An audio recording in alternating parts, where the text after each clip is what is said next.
Hyde Park Act III, Scene 1. A part of Hyde Park enter Lord Bonville and Julietta. Lord Bonville. Lady, you are welcome to the spring. The park looks fresher to salute you. How the birds of every tree sing with more cheerfulness at your access, as if they prophesied nature would die and resign her providence to you, fit only to succeed her. Julietta. You express master of all compliment. I have nothing but plain humility, my lord, to answer you. Lord Bonville. But I'll speak our own English. Hang these affected strange, which we sometimes practice to please the curiosity. Talking ladies, by this lip thou art welcome. Kisses her. I'll swear 100 oaths upon that book, and please you. Enter Trier behind. Trier. There at it. Julietta. You shall not need, my lord. I'm not incredulous. I do believe your honor and dare trust for more than this. Lord Bonville. Will not break my credit with any lady that dare trust me.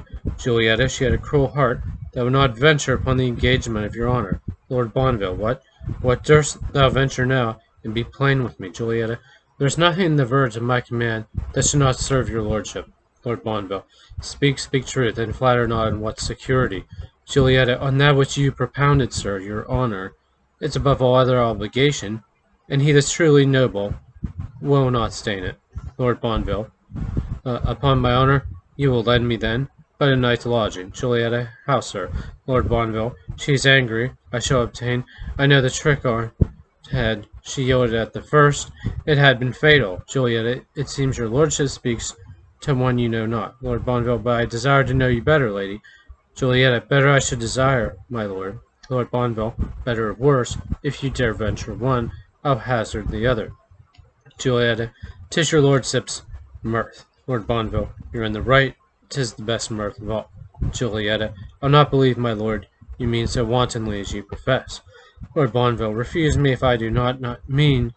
I hope you have more charity than to suspect I'll not perform as much, and more than I have said. I knew my fault. I'm too modest when I undertake, but when I am to act, let me alone. Trier comes forward. You shall be alone no longer, my good lord. Lord Bonville, Frank Trier. Trier, which side holds your honor? Lord Bonville, I am thy side, Frank. Trier, I think so. For all the park's against me, but 6-4 is odds enough. Julietta, is it so much against you? Trier, lady, I think 'tis 2-1. Lord Bonville, we were on even terms till you came hither. I find her yielding, and when do they run? Trier, they say presently. Lord Bonville, will you venture anything, lady? Trier, perhaps she reserves herself for the horse race. Julietta, there I may venture somewhat with his lordship. Lord Bonville, that was a witty one.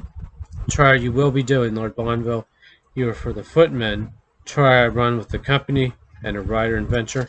I'll go your half. Rider, no thank you, Jack. Would I have 10 pieces more on it? Lord Bonville, which side? Rider, on the Irishman. Lord Bonville, done. I'll maintain the English. As many more with you I have to cherish our own countrymen. Venture, 'tis done, my lord. Trier, I'll work for once, my lord. I'll hold you 20 more. Lord Bonville, done with you two. Julietta, your lordship is very confident. Lord Bonville, I'll lay with you two. Trier, lie with her, he means. Lord Bonville, come, you shall venture something. What gold against a kiss? But if you lose, you shall pay it formally down upon my lip. Trier, though she should win, it would be held extortion to take your money. Julietta, rather one of modesty, a greater sin if you observe the circumstance. I see his lordship has a disposition to be merry, but proclaim not this free lay to every one. Some women in the world would hold you all day. Lord Bonville, but not all night, sweet lady. Venture, will you not see them, my lord? Lord Bonville, Frank Trier, you'll wait upon this gentlewoman. I must among the gamesters. I shall quickly return to kiss your hand. Exit Bonville. Trier, how do you like this gallant? Julietta, he's one it becomes not me to censure. Trier, do you not find him coming? A wild gentleman. You may in time convert him. Julietta, you made me acquainted with him to that purpose. Sure confidence, I'll do what I can, because he is your noble friend, and one whom was hid so much perfection of honor. For at first was most invisible, but it begins to appear. I do perceive a glimmering. It may break out a flame. Shall know all his thoughts at our next conference. He has a secret to impart, he says, only to me, Trier. And will you hear it? Julietta, yes, sir. If it be honorable, there's no harm in it. If otherwise, you do not doubt my innocence.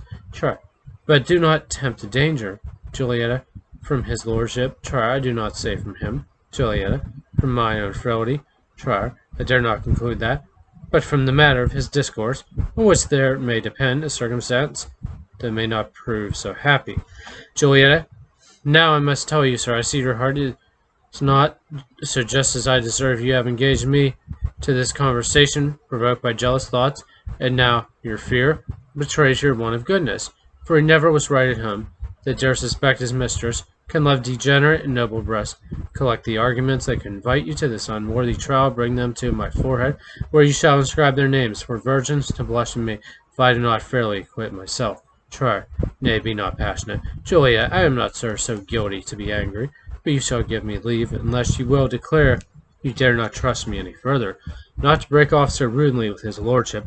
I will hear what he means to say to me, if my counsel may prevail with you. Shall not interrupt us. Have but patience.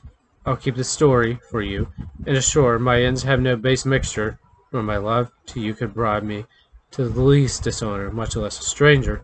Since I have gone so far by your commission, I'll proceed a little further at my peril, sir. Trier, I know thou art proof against 1,000 engines. Pursue what ways you please. They walk aside, enter Lacey, Mistress Bonifant, Mistress Carroll, and servant. Julietta, this morning married. Try that. Your brother's mistress, Julietta, she that jeers all within gunshot. Try in the way of suitors, she is reported such a tyrant. Julietta, my brother, enter Fairfield. Fairfield, Frank Trier. Julietta, brother, do you know that gentlewoman? Fairfield, 'tis she. Then you and I must seem more familiar, and you to Lacey shall not be angry. Lacey, what gentlewoman is that? Trier, she does not know thee. Mistress Carroll, seen Fairfield and Julietta. Was this his reason? Pray, if you love me, let's walk by that gentleman. Lacey, Master Fairfield. Mistress Carroll, is that Welsh gentleman one of them that run? Mistress Bonifant, your sweetheart, Mistress Carroll. Ha ha, I'd laugh at that. If you allow a bushel of salt to acquaintance, pray vouchsafe 2 words to a bargain. While you live, I scarce remember him. Keep in, great heart. Enter Bonifant. Lacey, oh, so you are very well met here. Bonifant, we are met indeed, sir. Thank you for your music. Lacey, it is not so much worth. Bonifant, I made you merry, Master Bridegroom. Lacey, I could not choose but laugh. Bonifant, be there any races here? Lacey, yes, sir, horse and foot. Bonifant, you'll give me leave to take my course then. Mistress Carroll, this is the captain that did dance. Bonifant, not so nimbly at your wit. Pray, let me ask you a question. Takes Mistress Carroll aside. I hear that gentlewoman's married. Mistress Carroll, married without question, sir. Bonifant, do you think he has been aforehand? Mistress Carroll, how do you mean? Bonifant, in English, has he played the forward gamester and turned up trump? Mistress Carroll, before the cards be shuffled, I laid my wife. You mean a coat card. Deal again, you gave one too many in the last trick, yet I'll tell you what I think. Bonifant, what? Mistress Carroll, I think she and you might have shown more wit. Bonifant, why she and I? Mistress Carroll, she to have kept herself a widow, and you not to have asked me such a foolish question. But if she had been half so wise as in my conscience she is honest, you have missed that excellent occasion to show your notable skill in dancing. But it pleased the learned destinies to put things together, and so we separate. They come forward. Bonifant, fare you well, mistress. Mistress Carroll, the rider, come hither. Go to that gentleman. Master Fairfield whispers him. Mistress Bonifant, prithee, sweetheart, who runs? Lacey, an Irish and English footman.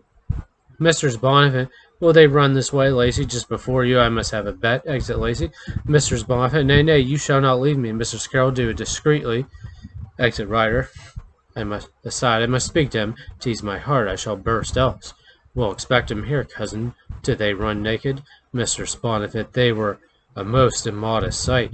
Mistress Carroll, here have been such fellows, cousin. Mistress Bonifant, it would fright the women. Mistress Carroll, some are of opinion it brings us hither. Noise within. Hark, what a confusion of tongues there is. Let you and I venture a pair of gloves upon their feet. I'll take the Irish.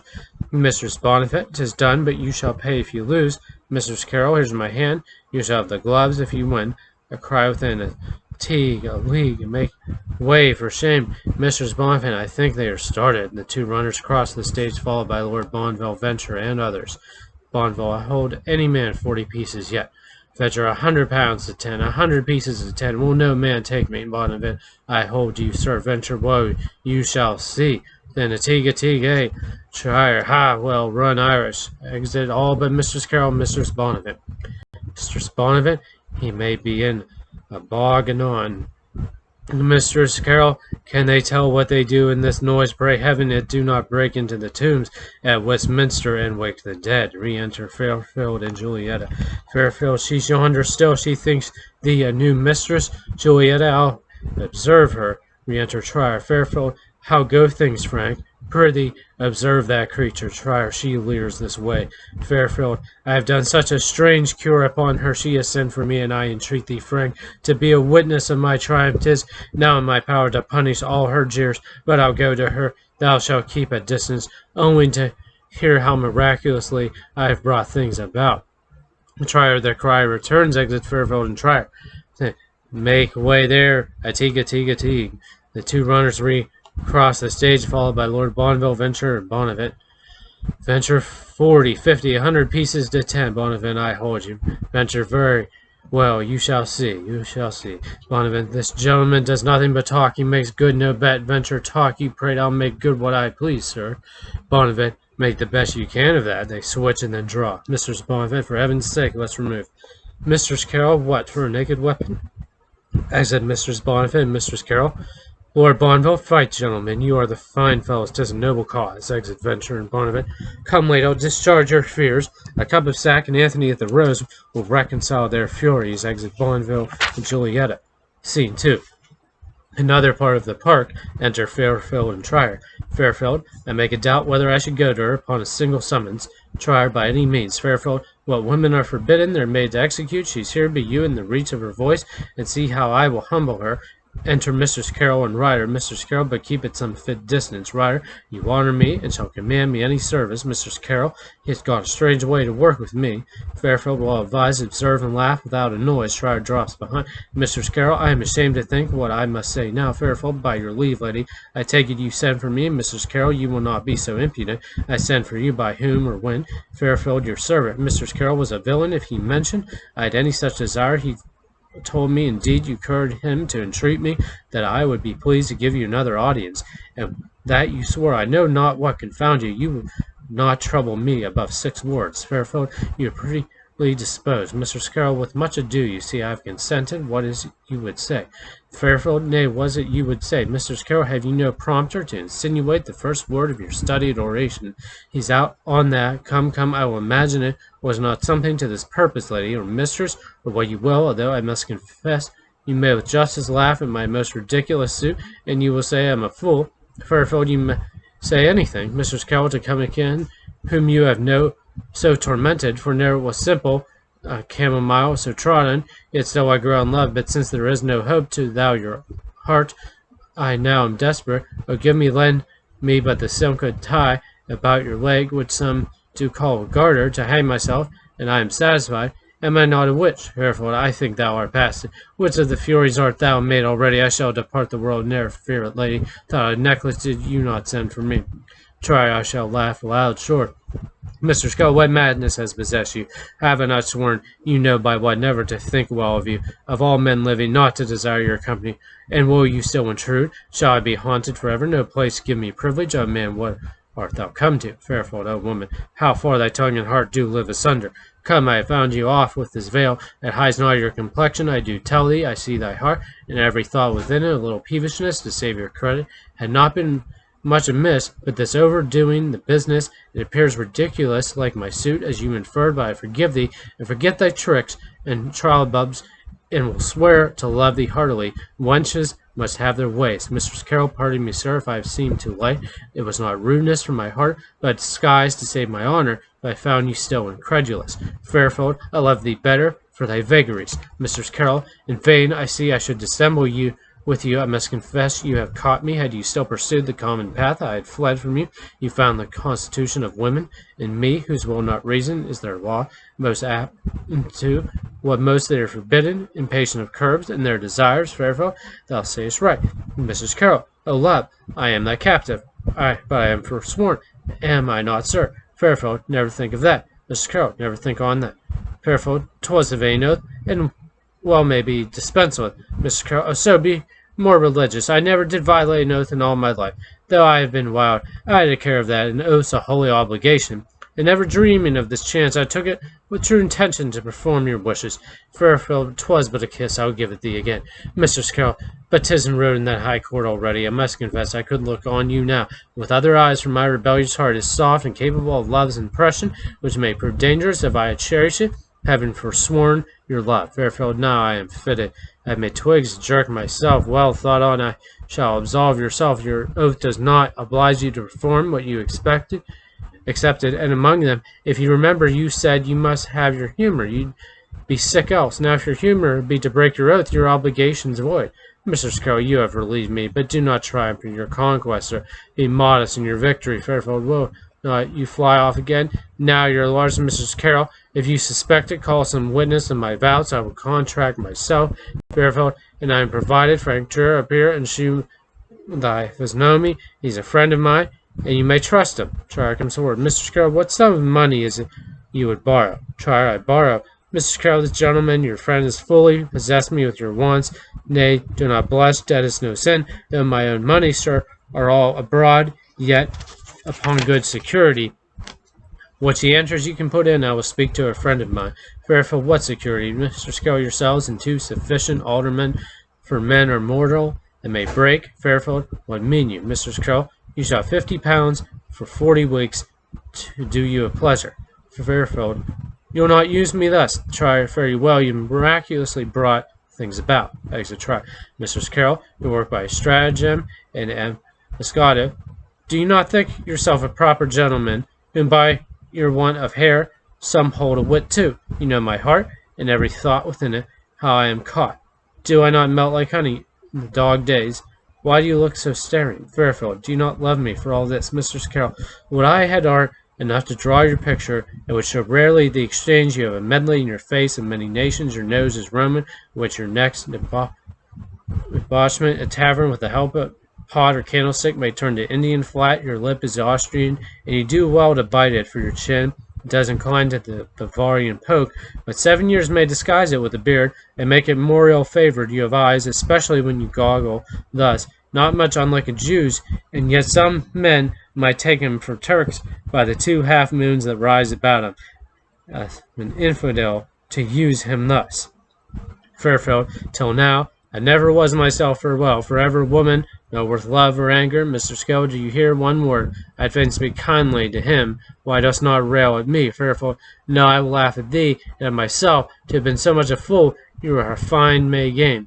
Mr. Scarrow, I shall fool too much, but one word more. By all that faith and love of womankind, believe me now, it will not out. Fairfield, farewell. When next I dote upon thee, be a monster. Mr. Scarrow, hark, sir, the nightingale. There is better luck coming toward us. Fairfield, when you are out of breath, you will give over, and for better luck I do believe the bird, for I can leave thee, and not be in love with my own torment. Mr. Scarrow, how, sir? Fairfield, I have said, stay you in practice with the bird. 'Twas Philomel, they say, and thou wert one, I should new ravish thee. Exit Fairfield. Mr. Carroll, I must to the coach and weep. My heart will break thee. I am glad he does not see me.